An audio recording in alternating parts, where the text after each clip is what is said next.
இல்ல எதனா ஒரு இடுமருந்து மாதிரியான ஒரு விஷயங்கள் வச்சு நம்ம கணவனை நம்ம வசியம் பண்ணிக்கலாம் ஒரு மனைவி நினைக்கிறாங்க. இப்போ இது என்னன்னா ஒரு பாசிட்டிவான விஷயம் தாங்கிற மாதிரி சொல்றீங்க. அது நம்ம அப்படி பார்க்குறோம். இப்போ இந்த சைடு ஒரு பெண் வந்து ஒருவேளை மனைவி கிட்ட போயிட போறாங்கன்னு சொல்லி இவங்க வந்துட்டு பிளாக் மேஜிக் பண்றாங்க. இப்போ ஒரு ஆணுக்கு வந்துட்டு ஒரு மனைவியும் பண்றாங்க, ஒரு அஃபேர்ல இருக்கிறவங்களும் பண்றாங்க அப்படின்னா அந்த ஆணுடைய நிலைமை என்ன ஆகும் சார்? அவன் பைத்தியக்காரன் ஆயிடுவான். அதான் உண்மை.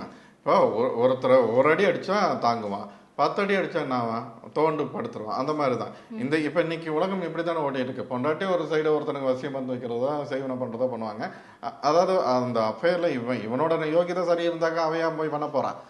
அப்போ காதலி கள்ள காதலிங்கிறவன் என்ன பண்ணுவான், தன்னோட கண்ட்ரோலில் வச்சுக்கிறதுக்கு அவனும் முயற்சி பண்ணுவான். அப்போ ஒரே பக்கத்தில் 4 டைம் மண்டையில் அடிபடவும் என்னாங்க, அவன் பைத்தியக்கார மாதிரி சுற்றிட்டு இருப்பான். அப்புறம் காதல் பருவத்து மாதிரி ரோட்டில் தனியாக பார்த்தீங்கன்னா பல பேர் அப்புறம் ரோட்டில் தனியாக தான் பேசிட்டு போயிட்டு இருப்பான், ஃபோனில் சண்டை போட்டுட்டு போயிட்டு இருப்பான். இதுதான் நடக்கும்.